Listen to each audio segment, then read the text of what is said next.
ముస్లిం ఐక్య వేదిక ఇప్పటివరకు ఏం చేసింది? దేని గురించి?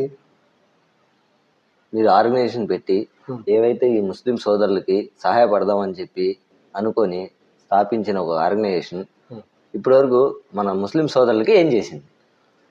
ముందుగా మేము గమనించాల్సింది, ఆలోచించాల్సిన విషయం ఏంటంటే, ఏదైనా సమాజానికి అభివృద్ధి చేయాలి, ఆ సమాజానికి ఏదైనా మంచి చేయాలి అన్న ఉద్దేశం ఉంటే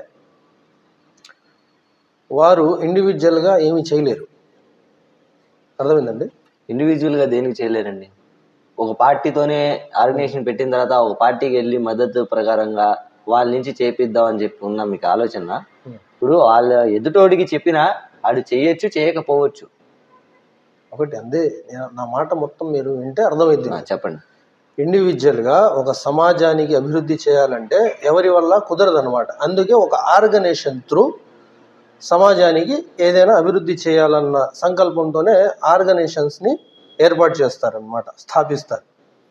అలాగే ఈ ఐక్యవేదిక కూడా ఒక ఆర్గనైజేషన్ని స్థాపించింది. ఇప్పటిదాకా ముస్లిం సమాజానికి తమ హక్కుల కోసం పోరాడడానికి ఏ సంస్థ, ఏ సంఘము లేదు. ముందు ఆ విషయాన్ని గమనించి ఒక ఆర్గనైజేషన్ని తేవాలి, ఒక ఆర్గనైజేషన్ ఉండాలి అన్న ఒక సదుద్దేశంతో, ఒక మంచి సంకల్పంతో ఐక్యవేదిక అనే ప్లాట్ఫామ్ని, సంస్థని, సంఘాన్ని ఏర్పాటు చేశారు. అందులో ఏర్పాటు చేసి అందులో అందరినీ ఒక చోటకి చేర్చాలి. ముందుగా ఏదైనా సమాజానికి మేలు చేయాలి అంటే ఆ పనిలోనే 1 సంవత్సరం 2 సంవత్సరాలు గడిచాయి. సిటీల వారుగా, జిల్లాల వారీగా కమిటీని స్థాపించుకుంటూ ఇప్పుడు దాకా వచ్చారు. ఇప్పుడు మేలు ఎలా చేయాలి, దేని మీద పోరాడాలి, దేని మీద మేము గళం ఎత్తాలి అనే కాన్సెప్ట్ మీద చర్చలు జరుగుతున్నాయి. సరేనండి. ఇప్పుడు మీరు చెప్పిన దానికి ఇండివిజువల్గా చేయలేము అంటున్నారు. ఒకవేళ ఇండివిజువల్గా చేస్తే మన ముస్లిం సోదరులే ఇంకా తరలి వచ్చి మద్దతుగా ఉండి ఆర్గనైజేషన్ ఇంకా బలోపేతం చేస్తారు కదా. మళ్ళీ చేయట్లేదు కదా ఇండివిజువల్ అంటే. ఇప్పుడు మీరు ఒక ముస్లిం, మీరు కూడా సమాజంలోనే ఒక వ్యక్తి. మీకు కూడా సమాజానికి ఏదైనా మంచి చేయాలి, మేలు చేయాలి, అభివృద్ధి చేయాలి, మా మీద జరుగుతున్న దౌర్జన్యాలకి, మా హక్కుల పోరాటంలో నేను కూడా పాల్గొనాలి అని మీ ఉద్దేశం ఉంటే మీరు ఇండివిజువల్గా ఏం చేయలేరు. కాబట్టి మీరు ఇలాంటి ఆర్గనైజేషన్స్కి సపోర్ట్లో ఉండి వీటితో పాటు నడుస్తూ ఉంటే మీ వంతు కృషి చేసినట్టు అవుతారు. అందులో మీతో కలిసి ఐక్యవేదిక కూడా గలం విప్పుద్ది అన్నమాట. సరే, ఇప్పుడు నేను అంటుంది ఏంటంటే అండి, ఇండివిజువల్గా చేయలేరు అంటే ఇప్పుడు మీరు ఉన్నారండి. ఇప్పుడు జరుగుతున్న సమాజం మీద ఏదైతే వ్యతిరేక చట్టాలు ఉన్నాయో, ఏదైతే పండుగలు చెప్పానుగా ఇందాక, ఒక ముస్లిం సమాజానికి ఉన్నవి 2 పండుగలు, బక్రీదు, రంజాన్. వీటిల్లో కూడా రంజాన్ మాసంలో రాత్రిపూట జరిగే నమాజులు ఏవైతే తరావీ అంటారో, ఈ తరావీ నమాజులు మైక్లో చదవాలన్నా ఇబ్బంది అయిపోయింది. బక్రీద్ పండుగ రోజున కుర్బానీ ఏదైతే తప్పనిసరైందో ఆ పండుగకి, అలాంటి కార్యక్రమాన్ని మేము ఓపెన్గా, బహిరంగంగా, సంతోషంగా చేయడానికి కూడా ఇబ్బంది అయిపోయింది.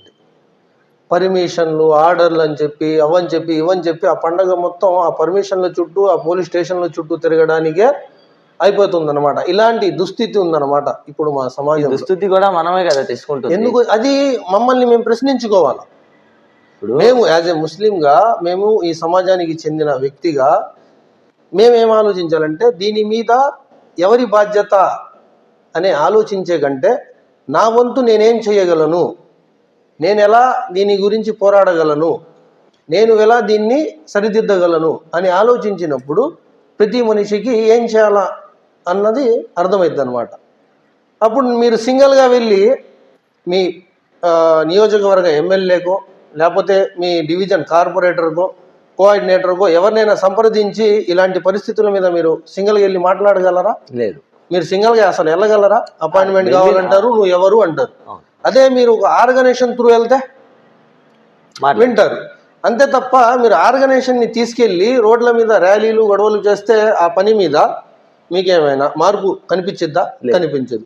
అందుకే ఆర్గనైజేషన్లను ముందుగా స్థాపిస్తేనే మా మీద జరుగుతున్న ఒక సమాజాన్ని టార్గెట్ చేయకుండా ఆ సమాజం మీద టార్గెట్ చేసిన వాటి మీద మాట్లాడడానికి, ఏదైనా ఖండించడానికి, మా హక్కులను మేము పోరాడకుండా, మనస్పర్ధలు లేకుండా అవాస్తవాలని ముందు పెట్టడానికి ఒక ఆర్గనైజేషన్ పనికొచ్చిద్ది అనమాట. సార్, ఆర్గనైజేషన్ పెట్టడం మంచిదే. ఆర్గనైజేషన్ ద్వారా మీరు ఏదైతే ఇతరుల ద్వారా గలం విప్పి వాళ్ళు ఉన్న ఇబ్బందుల్ని సాల్వ్ చేద్దాం అన్నది మీరు చేస్తున్నారో, అదే ఇబ్బందులు కొంత మీ అంత సహాయం. ఇప్పుడు ఇంతమంది ఆర్గనైజేషన్ లో ఉన్నారు, కొన్ని సంపాదించిన వాళ్ళు ఉన్నారు, లక్షల ఆస్తుల వాళ్ళు ఉన్నారు. ఎంతో కొంత సోదరుడు, ముస్లిం సోదరుడు అక్కడ బాధపడుతున్నాడు, వీడు మా వంతు సహాయం చేద్దాం అన్నది ఒకటి చేయాల్సిన అవసరం. ఆర్గనైజేషన్ లో 100 మంది ఉన్నారు, తలకు 100 రూపాయలు వేసుకున్నా చెప్పునా వాళ్ళకి సహాయపడతారు కదా.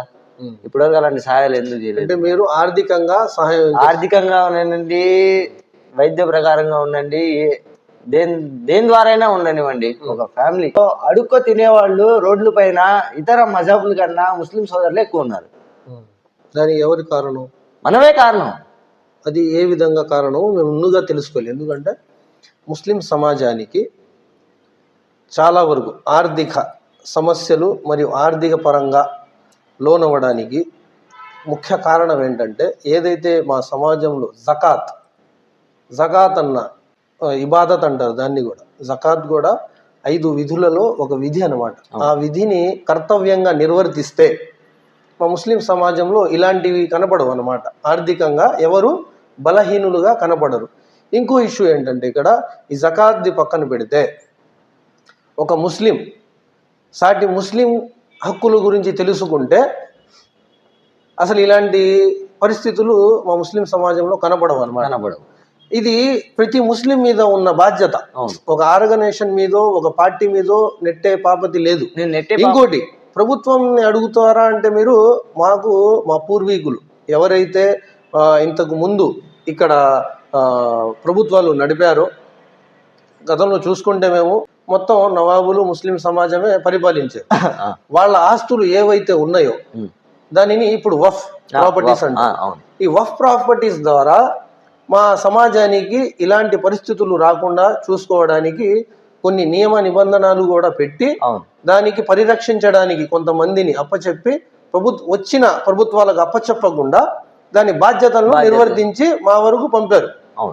ఇవి సక్రమంగా ఏ ఉద్దేశంతో అయితే, ఏ సంకల్పంతో అయితే వఫ్ చేశారో మా పూర్వీకులు, ఈ ప్రాపర్టీస్ సరైన విధంగా ఈ ముస్లిం సమాజానికి పనికొస్తున్నాయా అంటే లేదు. దీని మీద ప్రతి ముస్లింకి, ఈ సమాజానికి అవగాహన వచ్చి దీని బాధ్యతలను కరెక్ట్ గా నిర్వర్తిస్తే ఇలాంటి మేము మా సమాజంలో చూడాల్సిన అవసరం ఉండదు. ముందుగా అవగాహన రానివారు కదండి. రానివారు అంటే ఇప్పుడు మీరు ఉన్నారండి, అది మీ బాధ్యత. వఫ్ అంటే ఏంటి అన్నది మీరు తెలుసుకోవాలి. అంతేగాని దానికోసం క్లాసులు దాని గురించి మీ ఇంటికి వచ్చి చెప్పడం అనేది ఉండదు కదా. క్లాసులు నేను చెప్పట్లేదు, నాకు అవగాహన ఉందండి. ఇక్కడ విజయవాడకి అనుకోండి, ఆయన దగ్గరికి వెళ్తే అవగాహన ఉంది, నువ్వు చేస్తున్నది ఏంటి, వక్ ప్రాపర్టీలో ఉన్నారు కదా, మళ్ళీ ఇలా ఇవ్వచ్చు కదా అని చెప్పి నేను అడిగాను అనుకోండి, వాళ్ళు ఇస్తారా, చేస్తారా? మీరు ఒకళ్ళు అడిగితే ఇవ్వరు. 100 మంది వెళ్ళినా అడిగినా ఇవ్వట్లేదు కదండి. ఎంతసేపు ఒకటి ఇక్కడ మీరు వఫ్ చైర్మన్ అడిగారా, వఫ్ బోర్డ్ కమిటీని అడిగారా అన్నది మీరు ఇండివిజువల్ గా ఏం చేయలేరు. అదే చెప్తుంది నేను. ఇది ఇప్పుడిప్పుడే, ఎప్పటిదాకైతే వఫ్ బోర్డ్ అమెండ్మెంట్ బిల్ అని జీవో పాస్ చేయడానికి ప్రయత్నాలు మొదలు పెట్టలేదో అప్పుడు దాకా మా ముస్లిం సమాజానికి దీని గురించి పట్టలేనట్టుగానే ఉన్నారు, వ్యవహరించారు. ఇక్కడ దాకా వచ్చిన తర్వాత మేమెంత ఎవరిని అడిగినా ప్రశ్నించినా ఒరిగేదేం లేదనమాట. ఎందుకంటే చేయి జారిపోయేలా ఉంది పరిస్థితి. చేయి జారిపోయింది కూడా, జారేటట్టు చేశారు. అది చేశారు అని ఒకళ్ళ మీద మేము అపనింద వేయకూడదు అంట. ఎందుకంటే ఇప్పటిదాకా మీకు వఫ్ గురించి తెలియదు కదా. వఫ్ ప్రాపర్టీస్ గురించి, వఫ్ గురించి అవగాహన ఎప్పుడు వచ్చింది మీకు? ఈ సోషల్ మీడియాలో కానీ ఈ ప్రభుత్వాలు ఆ జీవోలు పాస్ చేసేదాకా కానీ ఎవరికి తెలియదు. అంత దూరం తెచ్చుకుంది ఎవరు అంటే ప్రతి ముస్లిమే. అవును, దీని గురించి మేము మాట్లాడాల్సిన అవసరం లేదు. గవర్నమెంట్ ఇంకొకటి, ఇక్కడ మీరు చెప్తున్నారు ఆర్థికంగా ఆర్గనైజేషన్స్ ఏం చేస్తున్నవి, ఇప్పుడు ఏం చేసేవి.